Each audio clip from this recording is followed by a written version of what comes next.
Hi hello welcome to Arba vlogs అండి. ఈరోజు recipe వచ్చేసరికి ఏంటంటే వెజ్ బిర్యానీ అండి. బిర్యానీ ఆర్ వెజ్ పులావ్ ఏదో ఒకటి అలాగా ఒక్కొక్కరు ఒక్కొక్కలాగా అంటారు. సో దానికి కావాల్సిన పదార్థాలు అండ్ ప్రొసీజర్ ఏంటో చూసేసుకుందాం వచ్చేయండి. ఏంటంటే నేను ఆ గ్లాస్తో అనేది బిర్యానీ నేను చేసుకుంటున్నా. సో కొలతగా తీసుకున్నాను. నెక్స్ట్ నేను ఇందాక ఏవైతే చూపించాను వెజిటేబుల్స్ నాకున్న దాంట్లో ఆ పొటాటో అండ్ టొమాటో, ఈ ఆనియన్స్ ఇవి తీసుకున్నాను. మీకు ఇంకా ఎక్కువ ఉంటే బీన్స్ అవన్నీ కూడా తీసుకోవచ్చు. అవన్నీ కూడా నేను ఇందాక చూపించిన విధంగా కోసేసుకొని ఆ తర్వాత చాలా లైట్గా బిర్యానీలో లవంగాలు ఇలాగా కొన్ని నేను చూపించిన విధంగా అవి తీసేసుకొని నెయ్యి అనేది వేసుకున్నానండి. ఈక్వల్ ప్రపోర్షన్స్లో, అంటే ఈక్వల్గా ఆయిల్ ఎంత తీసుకున్నానో నెయ్యి కూడా అంతే తీసుకున్నాను. అప్పుడే బాగుంటుంది. పూర్తిగా నెయ్యితో చేసినా సరే బాగోదు. సో తీసేసుకొని తర్వాత ఇందాక చూపించిన వెజ్జెస్ ఏవైతే ఉన్నాయో, కూరగాయలు ఏవైతే ఉన్నాయో అవి వేసేసుకొని, అండ్ ఇవి బఠానీలు ఏంటంటే ముందు ఎందుకు నానబెట్టానంటే వాళ్ళు కలర్ వేస్తారు కదా మార్కెట్లో.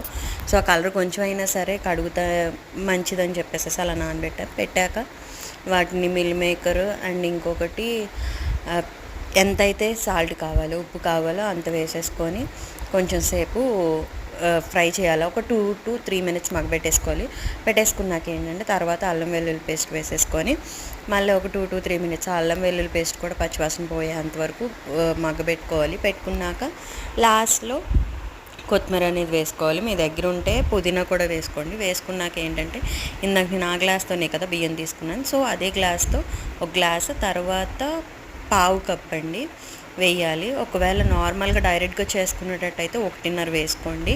సో పావు కప్పు 1.5 ఇంకా తక్కువ వేసినా పర్లేదు. ఎందుకంటే ఇందులో నేను కుక్కర్లో చేస్తున్నాను కాబట్టి కొంచెం వాటర్ అనేది తగ్గిస్తేనే చాలా బాగుంటుంది. సో వచ్చాక ఓన్లీ 1 విజిలేనండి. ఆ 1 విజిల్ వచ్చాక ఆఫ్ చేసేసి ఒక 10 minutes 5 to 10 minutes ఆగాక ఓపెన్ చేసుకుంటే అంతే, వేడి వేడి వెజిటేబుల్ బిర్యానీ రెడీ అయిపోయింది. సో నాన్ వెజ్ తినని రోజులు చేసుకుంటే వేడివేడిగా ఉట్టిగా అయినా తినేయచ్చు. రైతా ఒకటి వేసుకొని, అదే పెరుగు చట్నీ ఒకటి వేసుకొని, అలాగే నేను ఇప్పుడు ఇందులో చూపిస్తుంది ఏంటంటే ఇది కుర్మా అండి. బంగాళదుంప కుర్మా అనేది దీనికి కాంబినేషన్ చూపించాను. సో అది కూడా మన వీడియోలో ఉంది, ఆ రెసిపీ కూడా. ఒకవేళ చూడకపోతే కింద నేను లింక్ ఇచ్చేస్తాను, చూసేయండి. Thank you for watching. Please subscribe అర్బా వ్లాగ్స్. Thank you. బాయ్.